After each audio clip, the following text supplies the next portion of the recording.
Hi, I'm Danny Knightmare, and as you can see, I like cool stuff, and I like cool t-shirts. And that's why today's episode is brought to you by the Etsy shop t-shirts and stuff. And if you got a dark side like myself, I recommend the Dark Ones Closet on Etsy as well. Come on, who doesn't like cool shirts and cool shit? Use the code HORROR13 and save 13% off your order. Would I ever steer you wrong?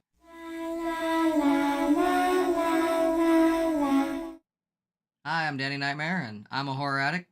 Let me know if you can hear me in the chat. I just saw Unseen. How did I see Unseen? I don't know. Magic eyes, I guess. It was actually pretty good. I literally just got done seeing this. I probably ended about 30 minutes ago. And we have internet again, so that's pretty rad. I wasn't even sure if I was going to do one today because, kind of the whole internet. So I didn't do one last week. Sorry about that. Just without any internet.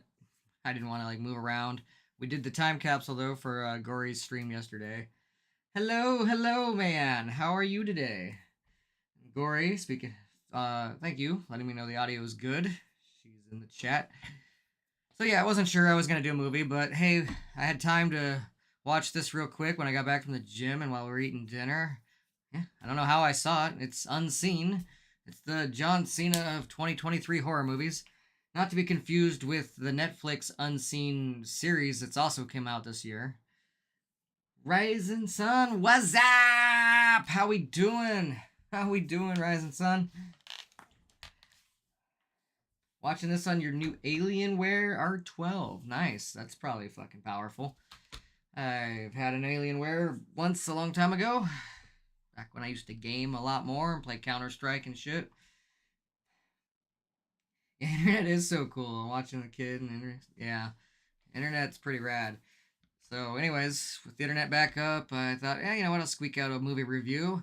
Unseen, directed by Yoko, what was her last? Akamura. Sorry if I butchered that. I took Japanese in high school. I'm pretty close if I messed it up a little bit. It was a long time ago when I was in high school. Written by Salvatore Cardoni and Brian Rollins. I probably messed up Salvatore's name. Yeah, and this it's not the most unique concept, but it is pretty rad. And they do a good job. It stars Midori Francis. She's very familiar. I looked through her IMDb, and I guess I know her from Good Boys, which is, the three little mischief makers that get a drone, and it's kind of like a raunchy comedy with kids. She played Lily in that, and then she was also in some show called Dave and Lily, but I've never seen that.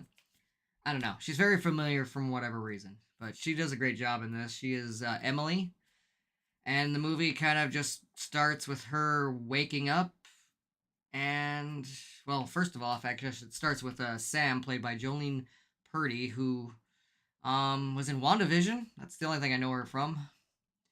But Jolene Purdy as Sam, she's trying to make a phone call. She's sitting outside her work. She works at some Gator gas station in Florida. She's trying to make a phone call. You're not sure exactly who she's trying to call, but she dials the wrong number. She calls Emily's phone. Emily kind of comes to. She can't see at all. She wears glasses. Without her glasses, she can barely see in front of her. She just sees blurry imagery. Go ahead and show that. Yeah, alright. Yeah. Another gal was in Orange is the New Black. Okay, well, there you go. She was also in Orange is the New Black. There you go. Yeah, Midori Francis. Yeah. She's, like I said, I know her mostly from Good Boys, but she's in a bunch of shows as well, like shows I haven't really watched. And then you got Jolene Purdy. Like I said, she makes a call. It wakes up Emily, who feels a little off. Apparently something bad has happened to her, and the action kind of picks up real quick in this movie. It's only like an hour and 19 minutes long. It is a short film, which is kind of refreshing when you see all these almost 3 hour long fucking movies in theaters these days. But yeah, Emily has been kidnapped. This is right off the bat. It's very clear. I'm not giving a big spoiler here. She's been kidnapped by her ex, Charlie. Even if you read what this movie's about, it'll tell you that right in the description. Charlie is her ex, and yeah, he's forcing her to look on her phone to like see look or his phone look when we were happy and all this other weird shit. And he's like making her sort of pasta sauce and forcing it down her throat. It's just very off-putting. Everybody in this movie, except for maybe Emily and Sam, are very off-putting. Like, they're likable. They're both very likable characters, but everybody else in this movie is a piece of shit. Sam, she called her, but they didn't like answer the phone. She goes to work. Her boss is a real dickhead. Probably watches too much Tiger King or whatever, but it's Florida, I guess. And the customers are horrible. Missy Pyle, who's making a comeback in horror these days. Just Missy Pyle. She's in a lot of things. She's Carol, but it might as well have been Karen because that's exactly what she is. She just complains and complains. She pumped the wrong gas, and she demands that Jolene, or Sam, I mean, gives her a refund on gas. I've worked in a gas station for several years at graveyard shift. You can't refund gas. I'm sorry. It doesn't matter if you pumped diesel into your fucking lawnmower. For whatever reason, we're not giving you a fucking refill. That's how it is. Well, anyways, she leaves for a while. The movie is what happened if Velma broke her glasses and needed Daphne to help her navigate the phone. Yes, we're getting to that. So, very early in this movie, Emily fights and struggles to get free from Charlie, knocking him down, like bashing his head and stuff, and with glass and everything, she just brutally beats him with his vase until it breaks. And she accidentally, so she's also zip tied. Unfortunately for her, she, while hopping away, stomps on her glasses. Yeah, in the whole struggle. So she is blind as fuck, and she goes out into the woods. She's not in Florida. I think they said Michigan. I could be wrong. Somewhere like more in middle America, far away from Florida. But her phone's broken. Her eyes are bad and everything. She's trying to get her phone to call somebody. It finally calls the last number that called her, a miss call, which was just like a wrong number from Sam. Sam is at work. Like, she's in this big protective glass area of the store in case people try to rob the store or whatever. But her job sucks and her life sucks and everything about it. And she does not want to initially help Emily because it's just too much stress and it's crazy and she doesn't know what to do. But Emily begs her, "Be my eyes. We'll do a picture call, like picture phone." And so she's looking around, just out in the woods, and Sam is trying to guide her as best she can. Dino, what up, everybody? How you doing? The late show, horror show with Dino. Well, yeah, man. So, thanks for watching, Dino. Appreciate it. Always checking in. Dino, if you don't know, has a great show. He does a lot of cool live streams as well, but he also has epic radio shows where he's like Vincent Price, old timey radio, and just plays, and he always makes these cool backgrounds for it. I put it on the time capsule every once in a while. So go check him out if you haven't. Also, speaking of checking out, I'm drinking Boombox Head Radio, Hell from Hellbent. Unless you're in the Washington area and you can get Hellbent beer, you're probably not going to be able to get this, but I did an article for The Comet. It's a magazine, and they had a whole recap of the Oscars. There's also one that was kind of building the Oscars. That one's online. And anyways, this is a little mascot for the Comet Radio, so it's pretty cool, Had to check it out. So, if you're local, you're probably like, that's cool. If not, it's good beer.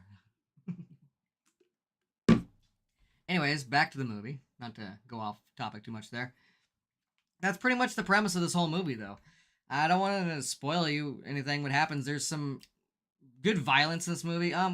Gore. Not a lot of gore in this movie. There is some blood, and the violence is good. The struggles, the fights, her in the woods, there's things that happen. People get hurt. Even Sam, who's doing her best to help Emily over the phone, find her back to civilization. Hey, find water to civilization, all this other stuff. If you hear birds, maybe they'll be near the water. This kind of stuff. Just trying to help her, and also making sure she doesn't trip and stab herself in the woods because she's blind. I've seen movies where people help each other over the phone before. There's the Buried movie with Buried Alive with Ryan Reynolds. They're trying to help him while he's in a coffin the whole movie. There's Cellular. There's You Might Be the Killer. That's one of my personal favorite ones. There's another one that Gory will probably tell you in the chat. I can't remember it off my top of my head. It had Halle Berry in it, I think. I never saw that one, so. So it's not like the most unique premise. The blind part is a nice twist. That is a little more different about it. And, she's also got to help her because her ex isn't dead. He hit his head and he's hunting her down in the woods. So she's like constantly like doing 360s with the phone, like, tell me if you see him coming. And then, there's some intense situations where she has to help her get out of them. But even Sam herself, while doing her best to help Emily, finds herself in a very lethal situation. Like, I'm not going to go into what it is, but she finds herself into a very dangerous situation, which, while she's working in Florida, because Florida, I don't know, man. A lot of people take that as a badge of honor. The whole Florida man, we're crazy down here, we're insane, we're America's Wang or whatever. I don't know, but sorry to my friends who live in Florida, because I do actually have friends that live there. I'm glad I never worked there. I've worked in a gas station, and things got crazy enough here in the Pacific Northwest. I can imagine Florida man walking in. I don't want to deal with that. Florida Karen in the situation, possibly. So, yeah, they're both in danger on the phone. They're both trying to help each other. And it just goes pretty nuts. The gore, like I said, there's not a whole lot of gore, but there is a lot of violence and action that is really good. The cinematography, for the fact that the movie is like people helping each other over a phone, there is great cinematography, and it's almost like graphic novel like type. Like, even just Sam walking to work from her car, like just the angles and the way they did the like credits and stuff with it looked great. So I know the people who made this movie could. Yeah, there's a lot of looking over the phone and looking through the phone, but the movie, when it wants to really show off cinematography, it does a great job. So, oh, she was in Under the Dome too. Okay, all right. Well, yeah, I actually never finished Under the Dome. Like, I finished the book. The ending was kind of, but it was a great book up until that ending. The TV show Under the Dome, I think there was like 3 seasons, and I got halfway through season 2. I probably should have finished it, but I don't know. For whatever reason, I never did.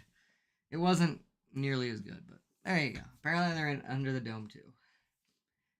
And as for the director, Yoko, the only thing I really know is she did like 3 episodes of that United States of Fright TV show.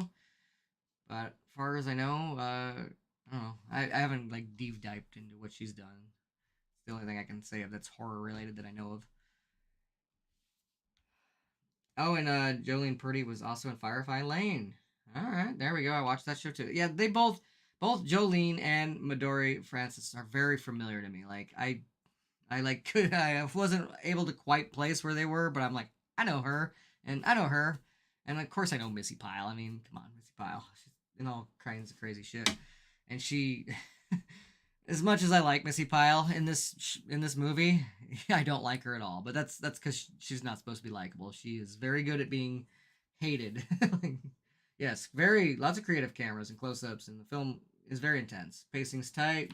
Film moves really fast. Gory, I don't know why she just wasn't feeling up to being on camera today, and that's fine. Sometimes I'm not feeling it either. She's being very helpful in the chat. So she seemed to enjoy the movie as well. I'm just gonna go ahead and tell you right now that this definitely gets a see it for me. I'm not gonna give you spoilers. There's no point. A lot of help. There's a little twist at the end. It's not like a major or anything, but it's okay. That's what that was about. But yeah, it's a pretty straightforward movie. It's good. Actually, like I said, the action's good. There's like no real slow parts. Sometimes they're talking to each other to try and give each other some levity by, trying to calm the other one down with some stories about each other, a little backstory here and there. But it's a short movie and it's pretty fast. It goes like quick. And like I said, it's all good. Anything bad about it really that I can think of. It's not the most unique thing, and it's not like, it doesn't blow me away like, oh god, not maybe 5 stars by any means, but probably 4 if I was going to give it a star rating. It does what it needs to do. So anyways, I just wanted to pop on here real quick and give you a quick review. I wasn't planning on doing a big long review, and I'm not doing 2 movies tonight. I just wanted to celebrate that we had the internet again, and to let you know I'm alive, because I know I wasn't here last week. But I'll definitely be back next week for another review. Probably Children of the Corn, and then the week after that, probably Evil Dead Rise. So, thanks for checking it out. Yeah, if you get a chance to see this movie, it's made by Blumhouse. Shit, where can you watch this movie? Unseen streaming. No, not the show. Paramount Movies, Paramount Plus, I guess. Yeah. Yeah, it's very nice diversity in the leads, too. Like, it's just a diverse movie. Yeah, you already saw it with me. I'm just trying to tell everybody else where they can see it. It tries to tell me here to go see Netflix, but that's a different one, man. That's a different one. Unseen streaming. I think it's on Paramount Plus. Yeah. I mean, you also go into your Roku. You can like search it, and it'll tell you which is. If you have Roku, it'll tell you. Oh, looks like you can watch it on Amazon Prime as well. So there you go. Yeah, there you go. You can rent it from Amazon Prime or Vudu. So yeah, check it out. Good movie. Good people in it. Missy Pyle, so over the top, so annoying, but in the perfect way. The way that makes it a good movie. And Jolene Purdy and Midori Francis did a great job. Yogo, direct more movies. I like what you got so far. So, alright, I'm going to call it quits for tonight. Thank you guys all for checking it out. There's a link. Gory just posted it in there. I might even update the link in the thing as well. But if you're not watching this live. Anyways, hope you all been doing well. Doing a lot better, especially now that we have our internet again. And I'll see you next week. If you check out Gory's What We Love About Evil Dead, I'll be on her stream next Sunday for that. We're doing Evil Dead 2. Alright. Anyways, cut.